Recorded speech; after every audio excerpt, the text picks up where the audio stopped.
तो जिस वक्त शाम हो और जिस वक्त सुबह हो अल्लाह की तस्बीह करो यानी नमाज पढ़ो, और आसमानों और जमीन में उसी की तारीफ है, और तीसरे पहर भी और जब दोपहर हो उस वक्त भी नमाज पढ़ा करो।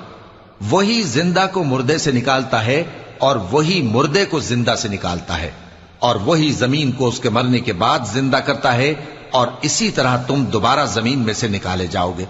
और उसी की निशानियों में से है कि उसने तुम्हें मिट्टी से पैदा किया, फिर अब तुम इंसान होकर जा बजा फैल रहे हो। और उसी की निशानियों में से है कि उसने तुम्हारे लिए तुम्हारी ही जिन्स की औरतें पैदा की ताकि उनकी तरफ माइल होकर आराम हासिल करो, और तुम में मोहब्बत और मेहरबानी पैदा कर दी। जो लोग गौर करते हैं उनके लिए इन बातों में बहुत सी निशानियां हैं। और उसी की निशानियों में से है आसमानों और जमीन का पैदा करना, और तुम्हारी जबानों और रंगों का जुदा जुदा होना। अहले दानिश के लिए इन